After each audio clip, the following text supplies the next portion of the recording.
What is it that you want to live for? Like, the situation is fucked. Not that it's too little too late, but it almost might be a little too late. I guess we're all probably control freaks to some point, so to feel like you have zero control over something that you're fully aware of is what scares me the most. Pain is weakness leaving the body, sorry. It's one of their mottos, and so it's like, you're always like, you know, beating the crap out of each other physically and mentally. You know, they're trained to be warriors, and anything other than being a warrior is seen as weakness. I can't let it, I'll be seen as weak. I'll be seen as weak.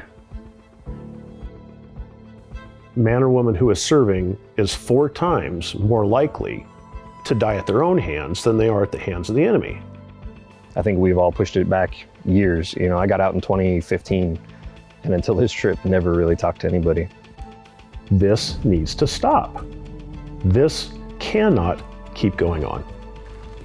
Getting to Tuk, like, that was a bucket list item, but that's an adventure ride that I could have done myself. It was about all the other stuff. That's why I'm here. No man left behind because someone is struggling with something.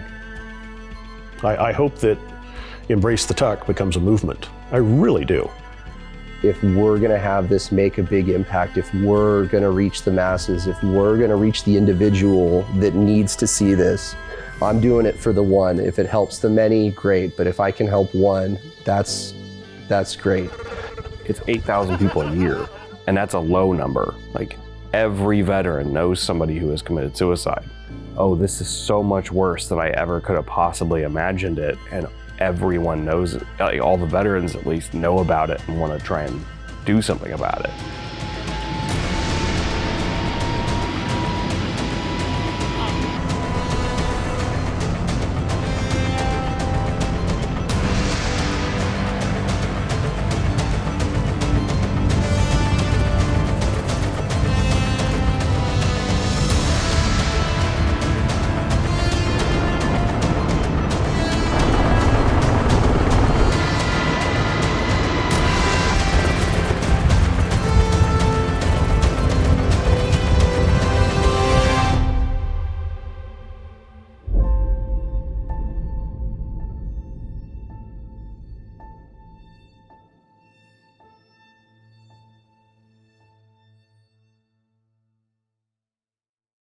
My name is Jonathan Williams. I'm from Longview, Washington, and I served in the United States Army. My name is Brady Allen. I am from Colorado, and I served in the U.S. Army. I'm Billy Steele. I currently live in Texas, and I was in the U.S. Coast Guard.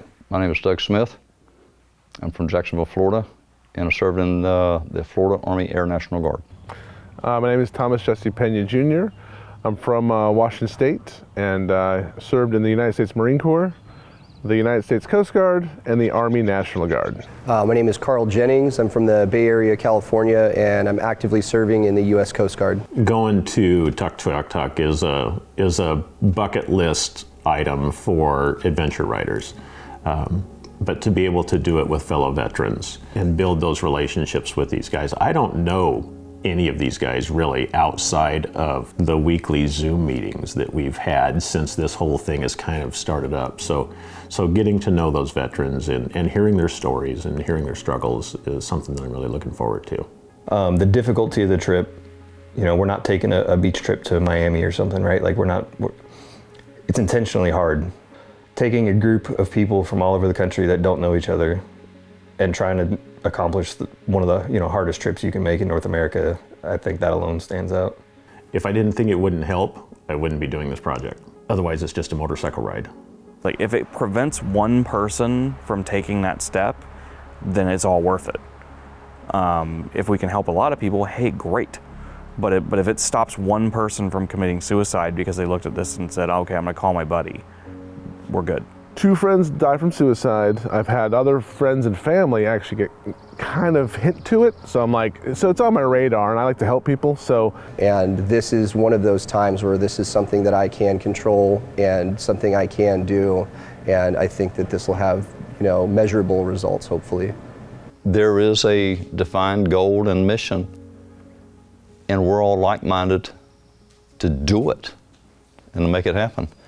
We have all known somebody that has committed suicide and understand the importance of it.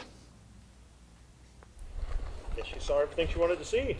I got a KTM 1190 Adventure R, and this is everything that I'm going to try and put on this bike for this trip. Sleeping bag, sleeping pad, everything in the big dry bag there. Then in the back in the trunk, I've got camera equipment and some tire repair tools back here. I'm kind of just making sure that nothing's gonna fall off, to be honest. It's almost relaxing after a while because you kind of just do the same thing over and over again. So it's still kind of that phase of like disbelief that we leave tomorrow because it's not quite real yet. I have a spot tracker, which whenever I turn it on, my wife and anybody else can know, and if there's any life or death situation, we can press SOS and they can find us. I know there's something I can do without, I just don't know what that is, so right now I'm just making room for it all. My original reason to join the military was just to serve the country, go fight. You know, that was gung-ho combat, or that's hence the Marines. So I served as a combat medic in the U.S. Army's 10th Mountain Division, and it's the U.S. Army's most deployed division. I joined in 2011, looking to make some changes in my life, hopefully for the better. And I've come from a long line of military service, so parents, grandparents, uncles, aunts, everybody, I want to say all the way back to the Revolutionary War. So I was just another one to join the list. I am an AMT-2, currently stationed in Astoria, Oregon. Prior to joining the Coast Guard, I was a firefighter paramedic and got to do some interaction with the Coast Guard and decided I wanted to go serve. Was my stepdad came home one day because he was also in the National Guard, and he says, hey, how would you like to be a helicopter mechanic? And I'm like, I don't know anything about helicopters. He says, you don't have to, they'll send you to school. I made that leap, and I did it. And that's got to be one of the best things I ever did. In my current profession as an instructor, college instructor, I see a lot of veterans who come through my classes who are dealing with different things, whether it be PTSD, or some sort of physical limitation, and I don't think a lot of people really understand just some of the struggles that our veterans are going through. So last year I went to the Giant Loop Ride and I got involved with Veterans Back 40, and that community is doing amazing things for veterans, suicide prevention, veterans helping veterans, just building your network so that there's always someone on the other end of the phone for someone going through something rough, and we could all take turns leaning on each other. This ride, I think, is just an extension of that and an effort to spread it wider and further so that hopefully we can reach more veterans. Wanting to do the Embrace the Tuck ride specifically, we had 2 members lose their lives here at my unit, and it hit us really hard. And I was able to call some of the guys from VB40, and so I had reached out to them during those hard times, and when this trip started to actually materialize, they thought that I needed to be on it, and I agreed. All right, bow with me. Lord, we just come before you. God, I pray for every one of these riders. May they glorify you on their ride and have great conversations along the way. And Lord, we just lift up all of our servicemen and women, that you just put a hedge of protection around them, especially those that are battling with mental illness and contemplating suicide. So Lord, we just pray that over this next 3 weeks, you just bring awareness, epidemic that we have across our service members. God, we just pray that these suicide numbers drop dramatically as they go across your great land and bring awareness. Lord, just protect them, be with their families as they are away for the next few weeks, and bring them back safely to us. In your holy and precious name, amen.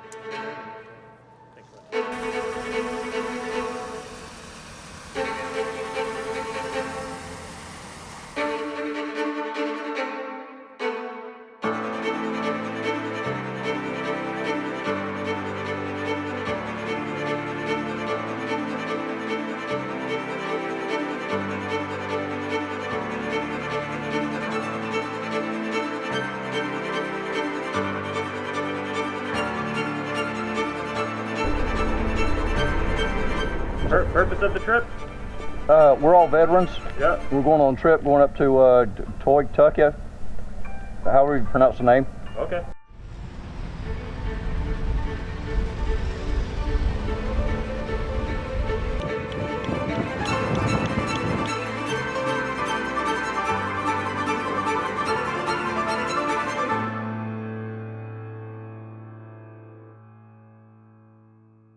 Nervous. I've never done anything like this before, especially just recording myself, but I think it's probably good and healthy that they're having us do this, not just for the documentary, but for us to basically have an inner dialogue on the outside.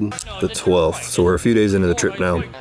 We had a pretty good feeling that there was going to be some difficult conversations today with one of the riders. We weren't feeling safe with Doug and his bike situation. It was like a gut punch for all of us, realistically. He's the smallest guy here with the largest bike.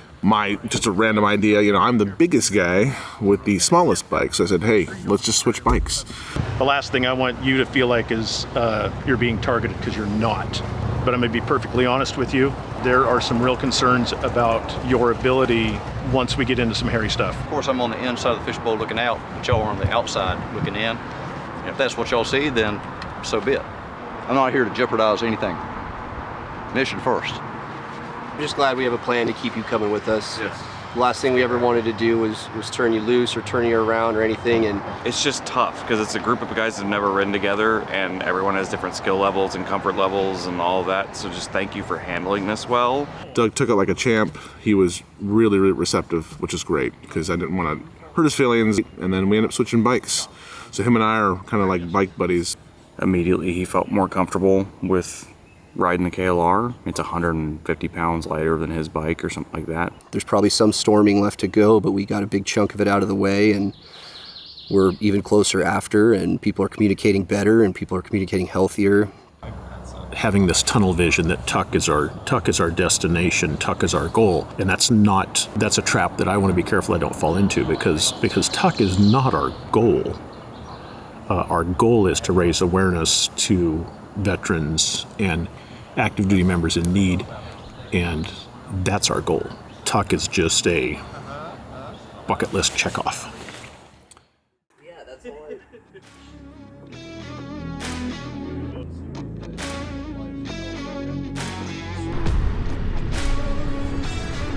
A little chilly. It's its lowest I saw was 43, which was definitely not super pleasant. Hey, well, we left and it was like 38 degrees, but hey, I'm layered up. Yeah, I slept with the rain fly flapped open so I could get the good airflow, and then just zipped my mummy bag all the way up, so like this was all that was out. And I woke up just watching my breath, but I was so comfy. Just that contrast in temperature. So all three of these guys are veterans. Oh yeah. Yeah, so Perfect. We just got stuck on the island because of forest fire, and then we twist around in BC, and I start to get hurted. So I fixed it with a feminine hygiene pad, which is even better than the real deal. So I got the extra set in my luggage when these ones are worn out, I would say. you're doing a documentary to raise awareness to veteran and active duty military suicides. Embrace the suck is a military saying. Do you know what it means? Yeah. You just keep making forward progress no matter the obstacles. So we're playing off of that. Yeah. And the name of the project is going to be Embrace the Tuk. Perfect. Yep. So that's our nonprofit, Veterans Back 40 Adventure. You can have one of those. Thank you. That's for you. And Oh, for, thank you. Yeah. I was just joking. Yeah, but hey, we're promoting that. We're promoting.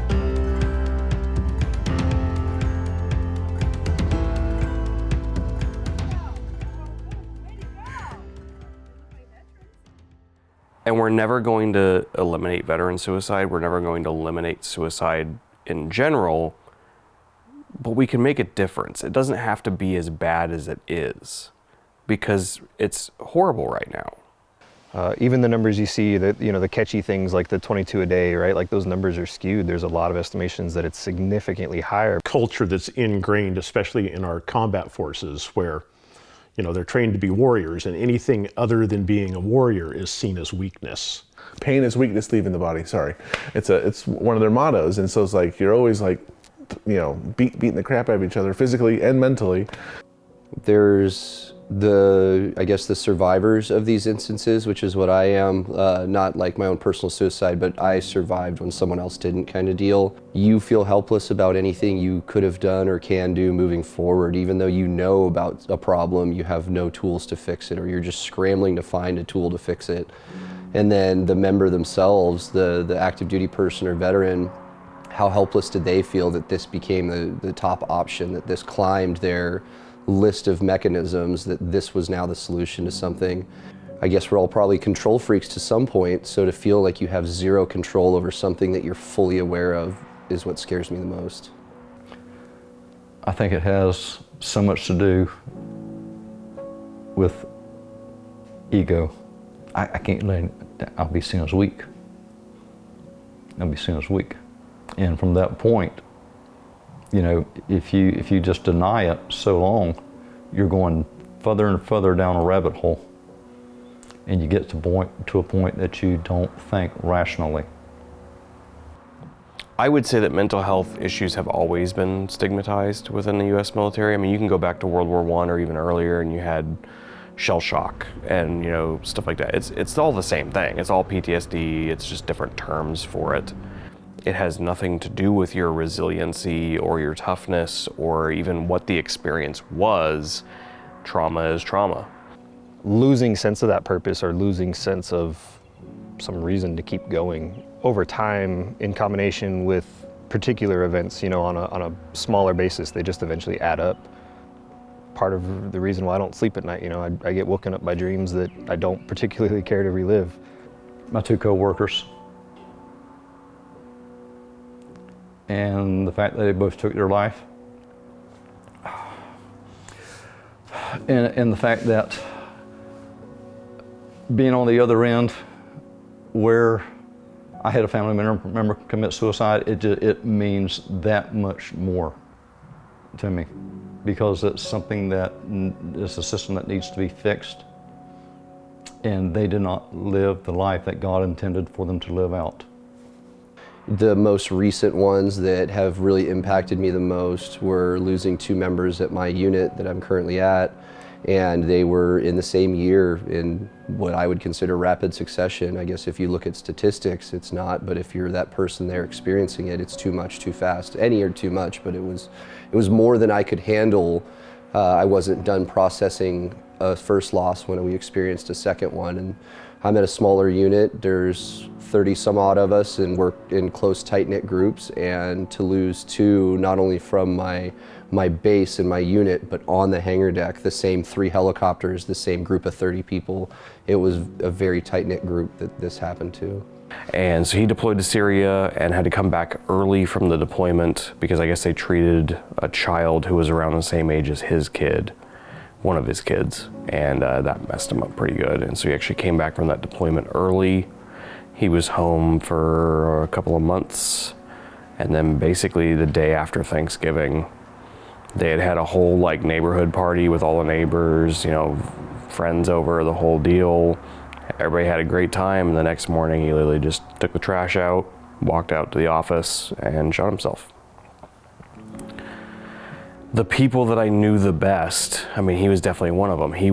We were there together for basically everything that happened in Iraq. I mean, there was not really an instance that happened where he was not there also for it. And the hardest thing on him was I know that if he had talked to me, I could have talked him out of it. But he was at that point where he didn't want to talk to anybody. He just wanted the pain to stop. You know, you have this kind of weird, resentful anger towards them because it shouldn't have happened, and you just bounced on your wife and 2 small children. But I also get exactly why. Like, I know what that feels like, and you don't feel like that's ever gonna stop. And then in March of 2022, I went into work, and I crashed. I didn't crash the vehicle, but I personally, mentally, emotionally crashed. And that was the last time I worked. I had to take off from that point, and I drank and would sleep. I would drink and I would sleep. And I did that for maybe 3 or 4 weeks until I could get a bed at a rehab facility and start that process of getting turned around.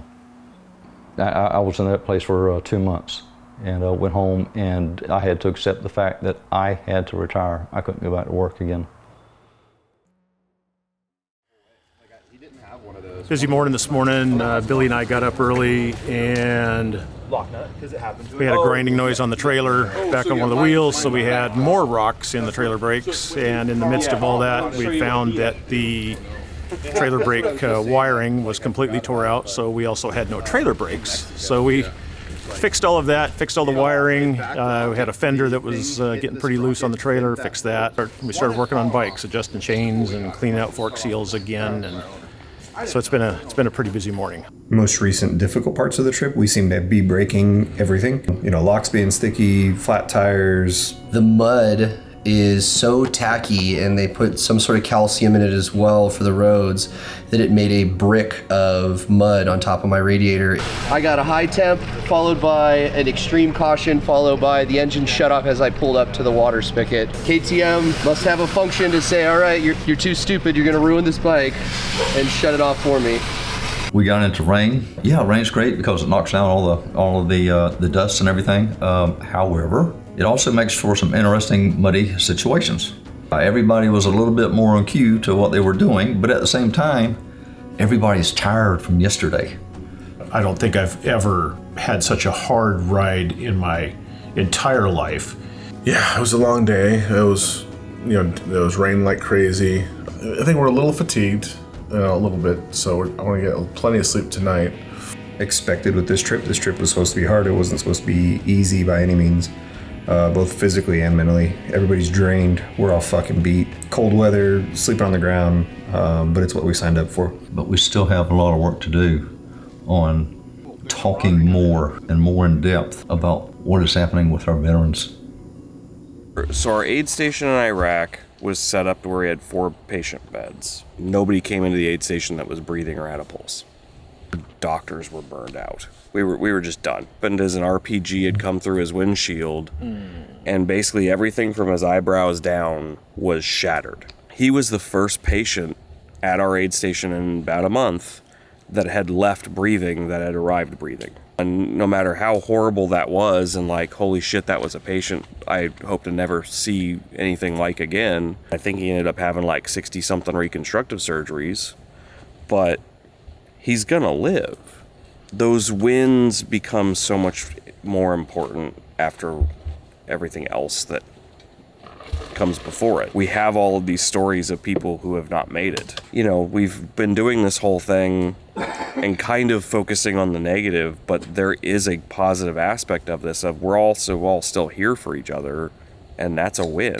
I wanted you guys to hear that story to understand that even with all the crap that I dealt with, that, you know, at times I just wish I could bleach out of my brain, I still have wins that I try and focus on. He got 7 more years with his family. He died in his sleep in about 2013, 2012 at a Wounded Warrior Project event, surrounded by family.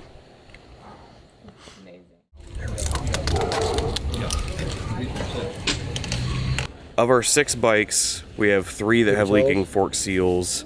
That's the calcium carbonate that they put on the roads to keep the dust down. So we're just trying to go in and clean out all the debris before they leak too much oil out of them. Just to clean out any grit that may have gotten past it, because there was quite a bit of grit on that other side. So basically what happened was it all tacked on there and just kept going up, and once it hardens, it's like cement. Fork oil coming all the way down my brakes. That's what I saw when I pulled up. So like if you've got it gripping the tube and you force a little rock in there, now you've got space left and right of the rock. So we're just gonna see if that little scraper gets in there and just clears the rock out, and she seals back up. that would be rad.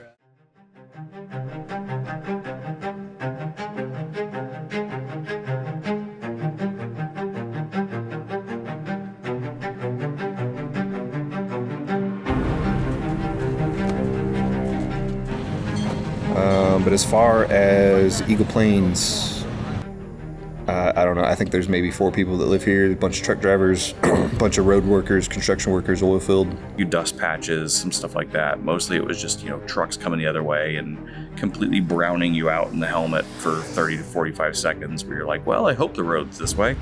Yeah, really dusty.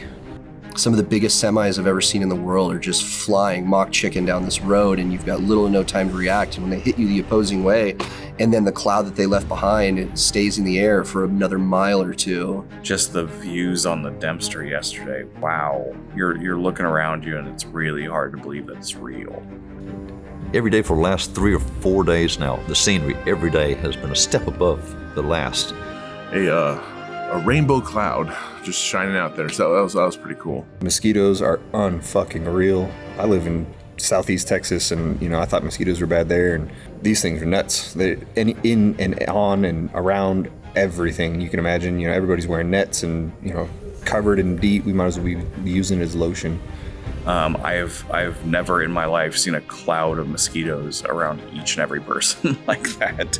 It was biblical, and that's pretty good. That's a pretty good explanation of the mosquitoes. That was a good thing, because when I went over there, the kid that had fixed the tire had the lug nuts on upside down. So What? Yeah, okay. I'm not lying. Yeah, I was like, dude, hold on, stop. Yeah. If you're in the back getting dusted out and you need to turn up front, which I did yesterday, I was back of the pack. I started getting a stomach ache, back of my throat was scratchy, and I couldn't drink enough water to rinse the dust out. If you're starting to feel some sort of way, take a turn at lead, get forward, because you can get to the point where you get into a coughing fit, you'll get hypoxic, you'll start to get dizzy, or you'll just end up not being focused on what you're doing and have a crash on the road. So there's no reason for it. Toss yourself up front. No. Take a turn.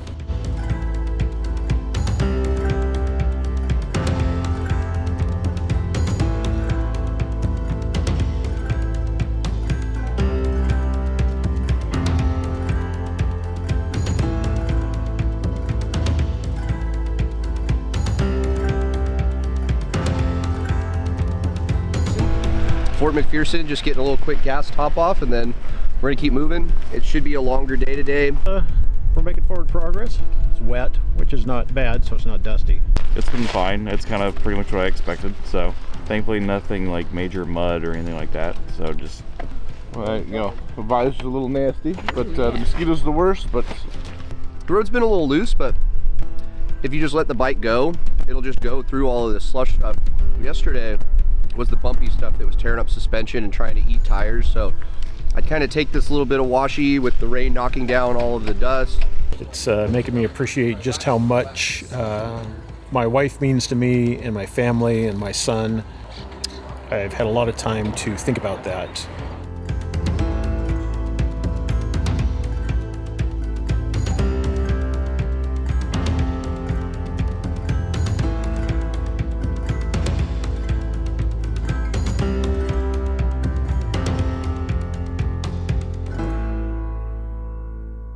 You're just pissed, and it's frustrating because it's not at anything. It's 8,000 people a year, and that's a low number. Like, every veteran knows somebody who has committed suicide, and you kind of start running through it, and you just kind of eventually see the light go on of like, oh, this is so much worse than I ever could have possibly imagined it, and everyone knows it. Like, all the veterans at least know about it and want to try and do something about it. with civilians, they just don't get it. And I tell them stories and they're just like, is it like Call of Duty? Like, no. The boring parts, yes. Sitting around for 12 hours. So I think it's just ignorance. I think it's kind of a complex question and a complex answer, because pushing emotions aside and being able to compartmentalize is important, because you got to get the job done, right? You don't get the job done, you may not come home, or the person next to you may not come home. But there has to be a point when you do get home that you can shut it off and work through your problems. I think we've all pushed it back years. I got out in 2015, and until this trip, never really talked to anybody, 8 years later. But if we're going to do it with veteran and active duty suicide, it has to be done from within, because we're the only ones with the credibility. We're the only ones who are going to be able to get other vets to listen to us, because otherwise you just have the outside expert asshole trying to tell you how to live your life. I go talk to psychologist, see the counselor.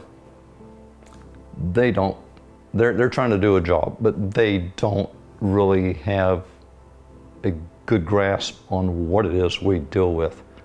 But to be able for us to come together like this here, and you can talk to this person or this person or this person, and they get it. They get it. We can exchange ideals and stuff like that, and it is so therapeutic. We had some really long days in the helmet, and if it weren't for the sharing that we had done in that helmet, we would not have learned what we did about some of the people on this ride and the experiences they've had and their pasts and the things they've been through. And hopefully those things that we've shared, those were painful to share. They were scary to share. What goes out into the world, especially in this digital age, is there forever. So, I mean, personally, I wouldn't. There's no chance in fucking hell that I wouldn't take a phone call for that person that needs it, right? I know I need to do something to support you, but I don't know how. I don't know what to say. Like, something's got to change, and the only way and we are going to fix this, or it's not going to get fixed. One of the other things that had happened is that there was one point in time in which I was working on a motorcycle, and I think I must have been changing the oil. And I cranked it up just to get everything flowing, so I could recheck the oil again. And I just closed the doors to the shed and just sat down. I wasn't wanting to hurt myself. It could have ended differently, but it's like another friend of mine had told me, Maxine had told me, you've got to figure out what it is you're willing to do anything for. What do you have to live for? And by the time I went down, wife, my kids, and my granddaughter, that was it. I had to make sure I did not take some cheap route out and cause my family even more pain. Because a death of a loved one from suicide is more than just losing a family member. Until our military start voicing their concerns over the loss of their fellow soldiers, nothing is going to change. It should not be that a man or woman who is serving is 4 times more likely to die at their own hands than they are at the hands of the enemy. No man left behind because somebody has a broken foot will drag you out. But same thing, no man left behind because someone is struggling with something. Getting to Tuk, like, that was a bucket list item, but that's an adventure ride that I could have done myself. It was about all the other stuff. That's why I'm here. I don't think it necessarily ends, right? Like, you kind of hear the, whatever, my oath never ended at the end of my service or whatever people say, but I mean, really it didn't. And in more capacities than just being in the military. There's 7 of us here that are all veterans. I've got 7 more people that I'm adding to my exclusion from my do not disturb at night, right? Like, they can call me at any time. I think we all need to figure out how we can be there for the person in need. I don't know if there's anything else that we can do at this point except for talking about it and be there. Hopefully the person that you're there for will turn around and do the same. But if we wanted to make this something special and something that's going to generate some change, we had to give a lot more, and a lot of it wasn't, physical or financial. It was all emotional in here. I hope that Embrace the Tuk becomes a movement. I really do. I hope it becomes a movement to not just change what we're doing in our military and how we treat our military men and women, but how we treat all military men and women. What is it that you want to live for? Find that one thing that you want to live for, whether it's already in your life or you need to go look a little bit and find it. But find it, that one thing to live for, and take it and run with it.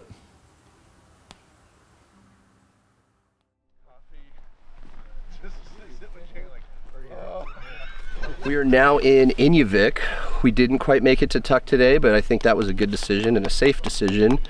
All of us are a little worn out, a little tired, a little beat up, and saw the first pavement in a very long time.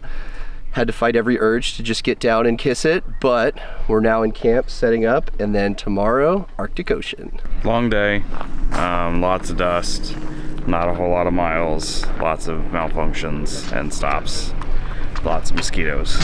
I'm mostly just tired right now. It's just a long, long day. We had 1 or 2 challenges with a flat tire here or there, but hey, that's life. Much better day, much smoother ride, even though we tended to have more problems today between a rock getting stuck in the brakes and then a flat tire on the truck. I think mentally kind of hit the wall today. That with thank you guys so much for the help. It was amazing. Father's Day and I'm away from my wife, away from my kids and my grandkids. It was a tough day. I'm glad we called it short.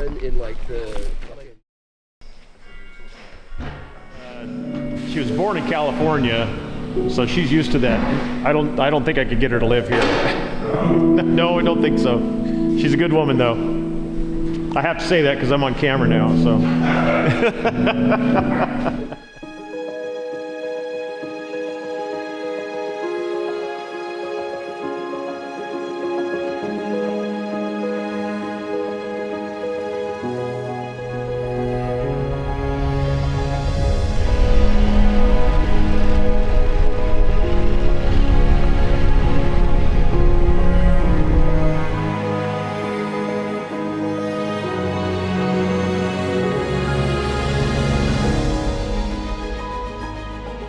Woohoo! You got it! We made it. Amazing. We're a day late, but I wouldn't change it for the world. The weather's perfect. We got everyone here safely. Doug got to pull in on the old 1290 and make us proud. Cool, really cool. I mean, this is awesome. Got to be the best thing I've ever done. I don't even know. It's amazing. I never would have thought I'd ever come up here for anything, so kind of speechless, really.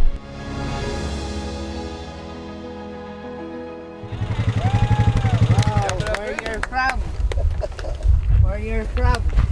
The States. Wow. Long ride. A little bit, yeah. Welcome to Tuk, you guys. Go in the ocean. Go have a bathe. Hey, Billy, you look. Innovic to the Arctic Ocean and back. So we reached our goal for destination, and we're well on our way to reaching our goal for this project, to raise awareness to veteran and active duty military suicide. I've been helping plan this for probably over 9 months. I think I got involved in September, and it's June, and we're all here, and it worked. And it's kind of crazy. We essentially conquered the top of the world. We went as far north as we could by road, through some crazy scenery, the Yukon, Northwest Territories, British Columbia. We started in Oregon, and we finally reached our most northern point, which of course resulted in quite a few of us jumping in the Arctic Ocean and freezing our asses off. Whoa! Shit, that's cold. Cold as hell, sharp rocks. I would definitely do it again in a heartbeat. The Dempster Highway up here, and it'll gradually get worse and worse and worse. And let me tell you what, buddy, they weren't lying, okay? Around 560 miles of dirt and gravel. We've ridden in rain for several days, stuff like that. Looked out kind of over the Arctic Ocean and called my son. He helped me stay focused. I used my last Hoke sticker on my last sign, and then went and hopped in the Arctic Ocean and just was able to release everything that had just been weighing on me and on my heart and on my mind, and it was amazing. We're obviously here for another reason, and getting to be a part of it is just it's humbling. It kind of all started hitting me, in addition to just all the memories of the guys that aren't here now,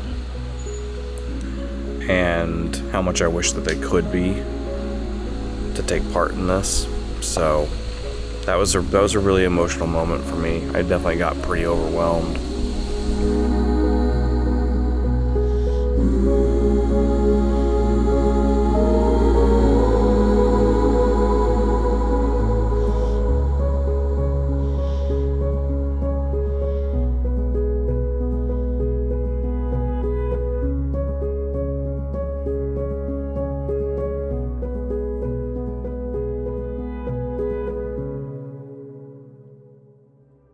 I feel like we were just here in Astoria a couple days ago. I don't understand how we got to the Arctic and back so fast. It was one of those situations where you realize that if your mind is not 100% on the road, you won't be on the road. Very slippery on the metal. So to have that mental focus for that long exhausted you very quickly. It's been a great experience, not for just the ride, but for the people that were in it, all military veterans, and we can link up and sync and just talk about anything, in which that has been absolutely so therapeutic for me on many levels. But now the first phase is over and the second phase is beginning to complete this mission. The awareness of like how many people are being affected by it. It's like, oh, I mean, they're talking to these guys. I didn't realize how many were affected by it. Like, I thought they were all like me, like, oh yeah, I know somebody, but no, it's directly affecting them. Like, oh, okay. Like when you realized you have a problem, what were you struggling with? So one of the things that I knew would happen coming into this trip is the more tired you are and the more comfortable you are around people, the more you lose your protective shells, your layers, your masks, whatever you want to call it. One of my fears before this trip was that I would find out that I didn't like who was behind the mask or underneath those layers. And the more layers I peeled off each day of the trip, the more supportive the group was and kind of the happier I was with that person. Not everything needs to be kept inside, so just be willing to at least share a little bit. If you've got a soldier or veteran that says, I'm okay, and you see that there's something wrong, if they say that they're okay, you said that's bullshit. They're not okay. Don't give up. Tomorrow's another day. If you find a good group to be with, they can get you out of the pit. Surround yourself with positive people. Don't do the same miserable thing and expect different results. Like you gotta break those weird habits that hold you back. So it's a medical condition that needs medical intervention, and the earlier you get it and the earlier you address it and the earlier you bring it up, the better, the faster, and the stronger you can heal this wound and this condition that's going on. Don't wait until you're coping with chemicals. Don't wait until you're lying to people about how you really are and really hiding all these things. The deeper you go into that hole, the harder it is to get back out. The moment you think you're in a lull, do the things you need to do to get yourself happy again and get yourself healthy again, because the longer you cope, the more off track you are and the harder it is to get back on. It gets better. It gets worse, but it does get better.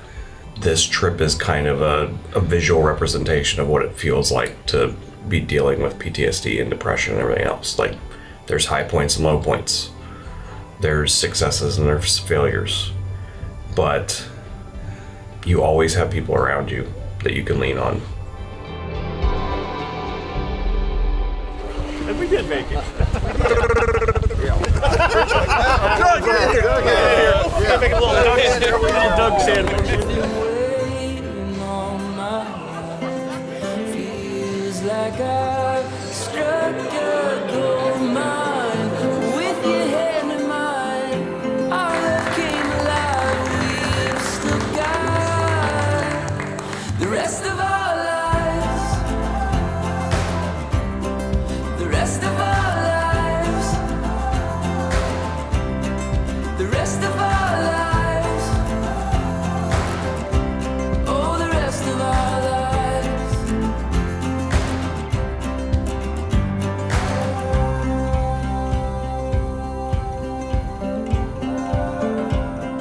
Adventure for the sake of adventure is great. It's phenomenal, but adventure with a cause like we're doing just is going to leave a lifelong lasting impression on me, and I hope that when this documentary comes out, it's going to leave a lifelong lasting impression on a lot of other people who have the power to make change, and people that are smarter than me and have ideas to actually implement that change and hope to curve or make a change in the stream flow of where our veterans' mental health are, our veterans in active duty are in dire need. And I just hope this has the impact that we all want it to and that we all are riding within our hearts. Somebody watching this picks up on that and they bring it into their heart and they implement it in their life, and they know the phone numbers to dial and the doors to knock on to make that a reality.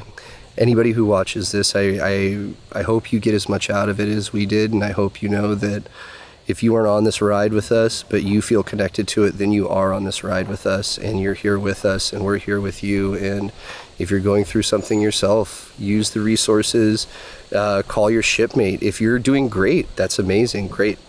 But call your shipmate who might not be doing great. Call your friend, your family member, your loved one, tell them you love them. You never know what a small gesture might do to change the trajectory of somebody's life. Something that you might see as small or non-consequential could be literally a matter of life and death for somebody in need. And thank you.